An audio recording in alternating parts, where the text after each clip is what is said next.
नमः शिवाय। आइए सुनते हैं श्रावण सोमवार व्रत कथा। श्रावण सोमवार की कथा के अनुसार अमरपुर नगर में एक धनी व्यापारी रहता था। दूर दूर तक उसका व्यापार फैला हुआ था। नगर में उस व्यापारी का सभी लोग मान सम्मान करते थे।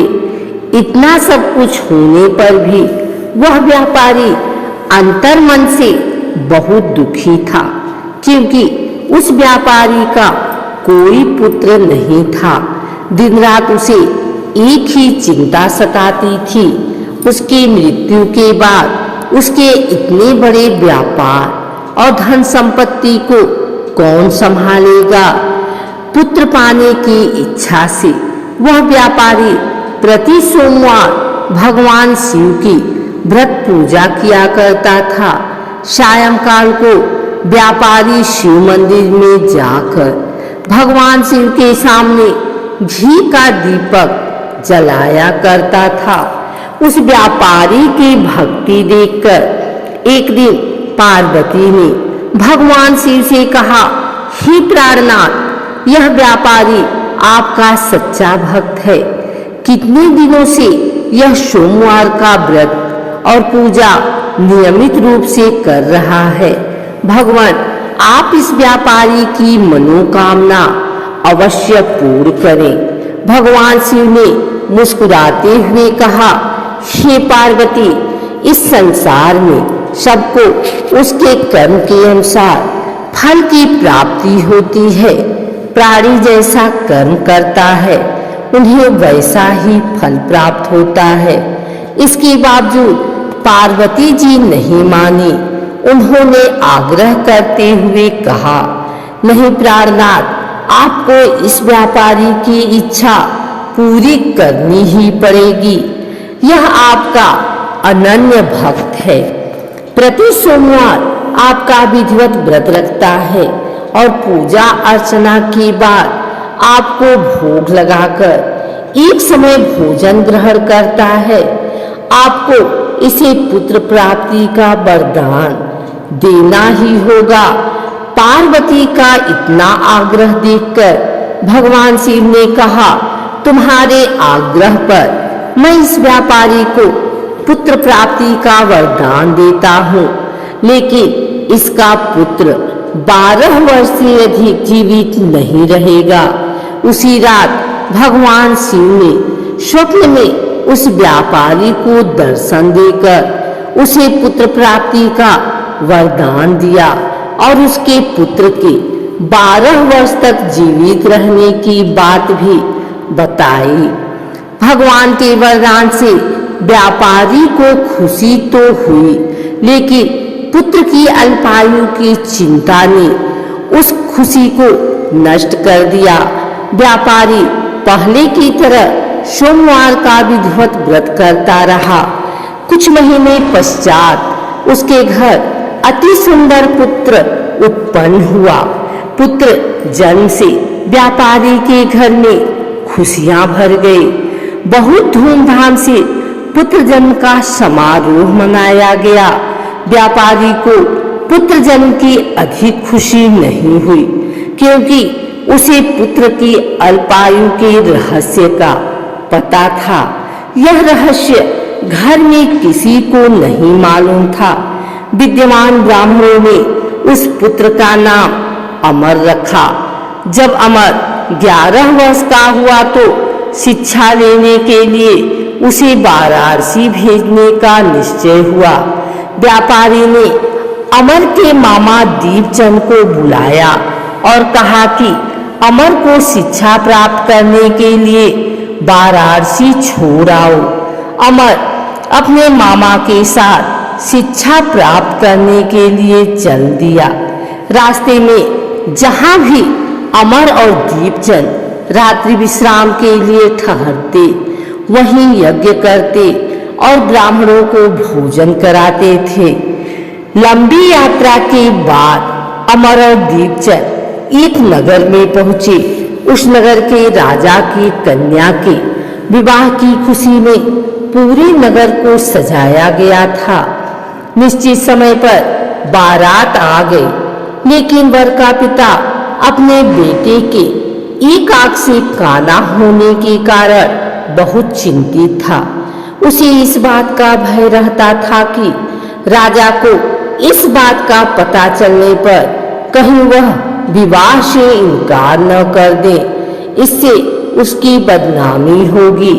वर के पिता ने अमर को देखा तो उसके मस्तिष्क में एक विचार आया।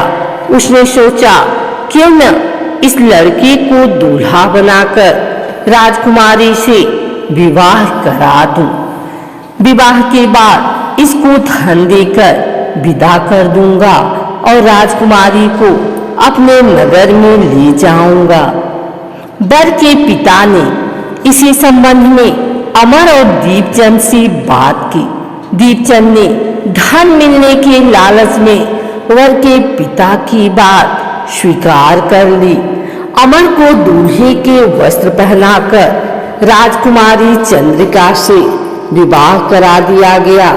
राजा ने बहुत सा धन देकर राजकुमारी को विदा करना चाहा। अमर जब लौट रहा था तो सच नहीं छिपा सका और उसने राजकुमारी की ओढ़नी पर लिख दिया, राजकुमारी चंद्रिका, तुम्हारा विवाह तो मेरे साथ हुआ था। मैं तो वाराणसी में शिक्षा प्राप्त करने जा रहा हूँ। अब तुम्हें जिस नवयुवक की पत्नी बनना पड़ेगा वह एक आंख से काना है। जब राजकुमारी ने अपनी ओढ़नी पर लिखा हुआ पढ़ा तो उसने काने लड़के के साथ जाने से इनकार कर दिया। राजा ने सब बातें जानकर राजकुमारी को महल में रख लिया।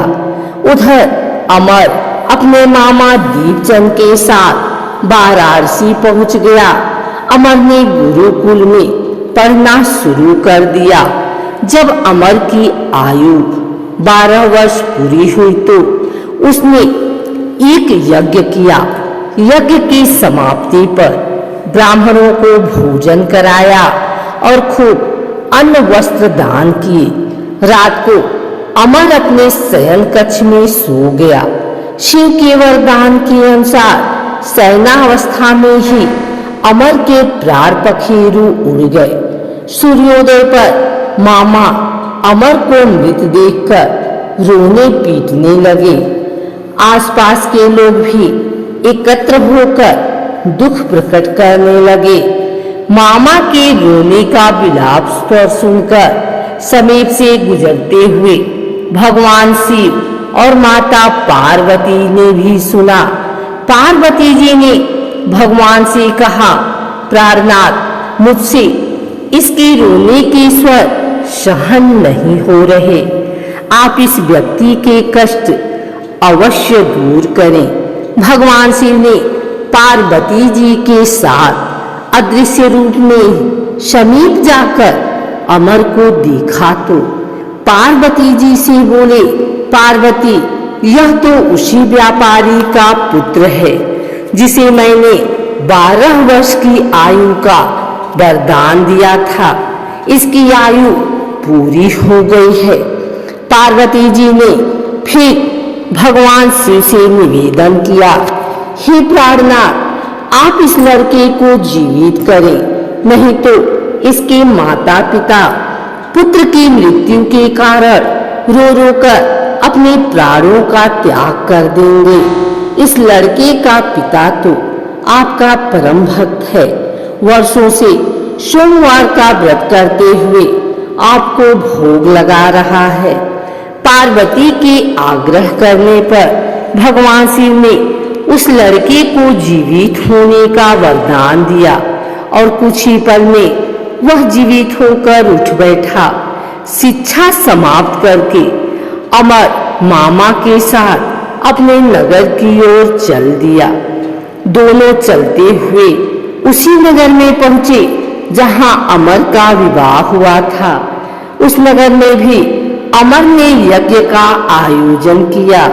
समीप से गुजरते हुए नगर के राजा ने यज्ञ का आयोजन देखा। राजा ने अमर को तुरंत पहचान लिया। यज्ञ समाप्त होने पर राजा अमर और उसके मामा को महल में ले गया और कुछ दिन उन्हें महल में रखकर बहुत सा धन वस्त्र देकर राजकुमारी के साथ विदा किया। रास्ते में सुरक्षा के लिए राजा ने बहुत से सैनिकों को भी भेजा। दीपचंद ने नगर में पहुंचते ही एक दूत को घर भेजकर अपने आगमन की सूचना भेजी। अपने बेटे अमर के जीवित वापस लौटने की सूचना से व्यापारी बहुत प्रसन्न हुआ। व्यापारी ने अपनी पत्नी के साथ स्वयं को एक कमरे में बंद कर रखा था। भूखे प्यासे रहकर व्यापारी और उसकी पत्नी बेटे की प्रतीक्षा कर रहे थे। उन्होंने प्रतिज्ञा कर रखी थी कि यदि उनके अपने बेटे की मृत्यु का समाचार मिला तो दोनों अपने प्राण त्याग देंगे। व्यापारी अपनी पत्नी और मित्रों के साथ नगर के द्वार पर पहुंचा। अपने बेटे के विवाह का समाचार सुनकर पुत्रवधू राजकुमारी चंद्रिका को देखकर उसकी खुशी का ठिकाना न रहा।